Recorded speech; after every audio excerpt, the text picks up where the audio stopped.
विष्णुपादाय कृष्णप्रेष्ठाय भूतले श्रीमते भक्तिवेदान्त स्वामिन्निति नामिने नमस्ते सारस्वते देवे गौरवाणी प्रचारिणे निर्विशेष शून्यवादी पाश्चात्य देशतारिणे. Hare Krishna everyone. So welcome back. We are discussing chapter 5, which is Karma Sannyasa Yoga, wherein Krishna has been glorifying the happiness that's found inside and condemning people running after happiness, trying to find it outside, which is futile. So one such shloka is 24th shloka, wherein Krishna is saying, Yontassu kontara ramas tatantar jyotirevayah sayogi brahma nirvanam brahma bhutodi gacchati. Beautiful shloka. One whose happiness is within, who is active within, who rejoices within, and is illumined within, is actually the perfect mystic. He is liberated in the Supreme and ultimately he attains the Supreme. Brahma Bhutodi Gacchati. Who can attain this Brahma Bhuta stage, the liberated stage? Krishna is saying, Yonta Sukontara Ramas, one who is seeking happiness inside.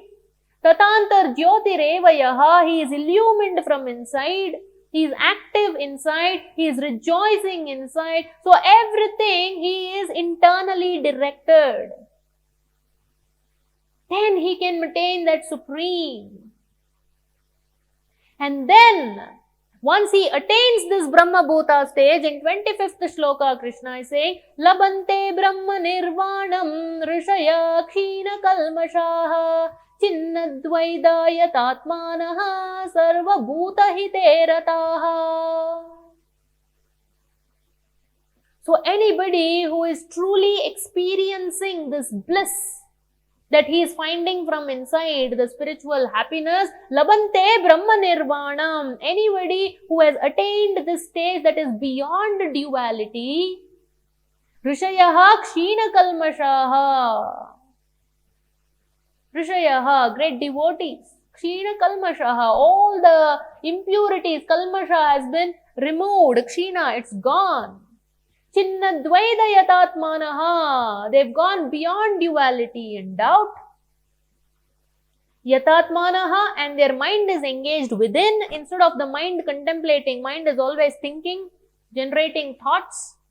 But instead of contemplating on external things, yatatmanaha, manaha, atmanaha, the mind is engaged within. And what do they do now in this stage? Sarva Bhuta Hiterataha. They engage in welfare activities that is beneficial for everyone. They become selfless. So wonderful purport that Prabhupada writes for this particular shloka, saying, let me give that. Yeah. Only a person who is fully in Krishna consciousness can be said to be engaged in welfare work for all living entities. So the best of the welfare work, the true welfare work, is right now what we are doing, preaching Krishna consciousness by Grow Through Gita. Now we may say, what about other welfare works, Mataji? Somebody has opened hospital, isn't that welfare work?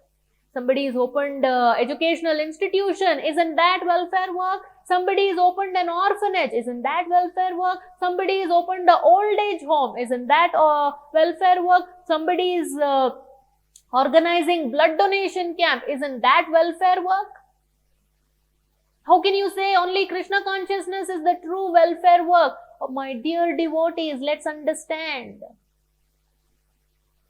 Okay, you opened the hospital, is that going to stop that person from dying? Now, this may sound way too blunt and harsh, but we have to speak it. Yes, it may prolong death, but can you stop death? Educational institution, what kind of knowledge is being given there? Are you giving Bhagavad Gita, Bhagavatam there, which is going to help them put an end to the cycle of birth and death? No. We are not even teaching them common morality today. People coming out of the educational institutions, Krishna just earlier shloka, he said, Vidya Vinaya Sampanne, a truly learned person will be humble. Are people coming out of today's schools and colleges really humble? No, they're actually puffed up. Exact opposite effect. So what is the use of educational institutions to create Shudras who will go and work as a labor class for other people? Old age homes, okay, during the old age you're providing, but what good is it ultimately? So all the so-called welfare work, no doubt it has its benefits, but it doesn't help a person get rid of the actual problems of life, which is Janma, Mrityu, Jara, Vyadhi, birth, death, old age and disease.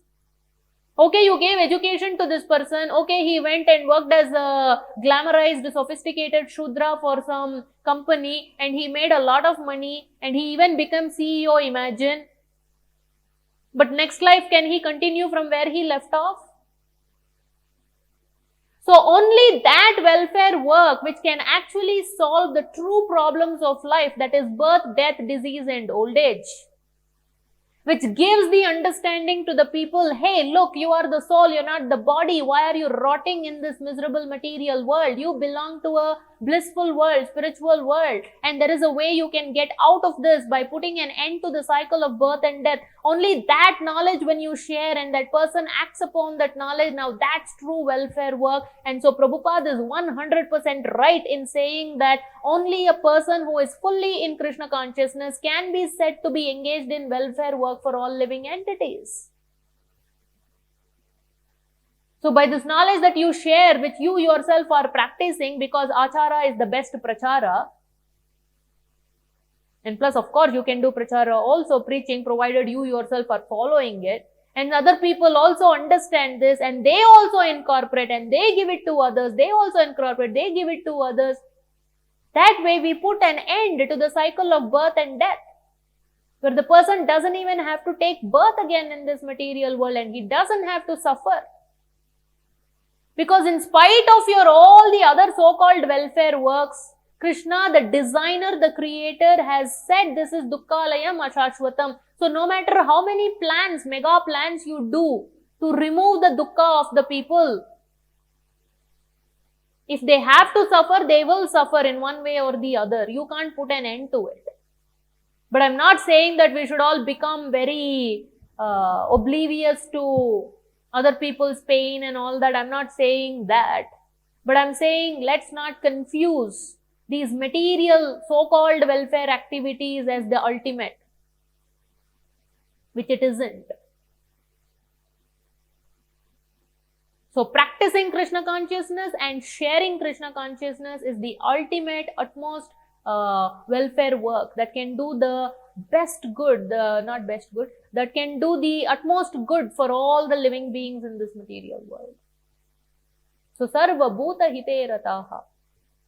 So people who are Krishna conscious will work in true welfare of all the living entities, and that's what Krishna has covered in 25th shloka. So let's come back in the next video, next episode, and we will dive into 26th shloka. What is revealed in that particular shloka? For that you have to wait until the next episode. I will see you soon. Take care.